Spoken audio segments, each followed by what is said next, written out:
সফলতা হচ্ছে এমন একটা জিনিস যেটা কঠোর পরিশ্রম না করলে কোনো সময় সফল হওয়া যায় না।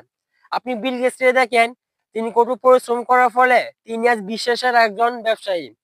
একটা ছেলে প্রায় বসে বসে চিন্তা করে, একটি মাকড়সা ৬ বার ব্যর্থ হবার পরে সেই মাকড়সা যদি ৭ বার সময় সফল হতে পারে, তাহলে আপনি কেন পারবেন না? আপনিও পারবেন।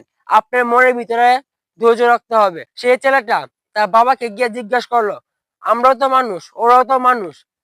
বাবা ছেলের প্রশ্ন এমন অদ্ভুত প্রশ্নে শুনে বলল, হঠাৎ এই কথা। তখন ছেলে বলল, আমরা কেন গরিব, ওরা কেন বড়লোক? তখন বাবা বলল, বাবা শুনো, এই পৃথিবীতে আল্লাহ তাআলা সৃষ্টি করেছে মানুষের জন্য। আর মানুষের মধ্যেই ধনী গরিব থাকবেই। তখন ছেলে বলল, আমরা কেন গরিব তাহলে? বাবা বলল, তুমি আজকে পর থেকে কঠোর পরিশ্রম করা শুরু করো। তুমি সবকিছুর মধ্যে লেখাপড়াতে সবকিছুর মধ্যে কঠোর পরিশ্রম করা শুরু করো। দেখবা তুমি একদিন সফল হতে পারবা।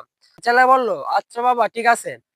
তারপর ছেলে যখন ২২ বছর ১০ বছর পেরিয়ে গেল, তখন ছেলে বলল, বাবা আজকে আমার ধন সম্পদ সবকিছু হয়েছে এই কঠোর পরিশ্রমের কারণে। তখন বাবা ছেলেকে বলল, আমি বলেছিলাম সফলতা পেতে হলে কঠোর পরিশ্রম করতে হবে। ধনী দরিদ্র এসব কিছু না। তোমার কঠোর মূলত তোমার কঠোর পরিশ্রম করতে হবে। পরিশ্রম না করলে জীবনে তুমি সফল হতে পারবে না। সো বন্ধুরা, এই গল্প শুনে আপনার কেমন লাগলো? যদি ভালো লাগে তাহলে অবশ্যই লাইক কমেন্ট সাবস্ক্রাইব করতে ভুলবেন না। ধন্যবাদ।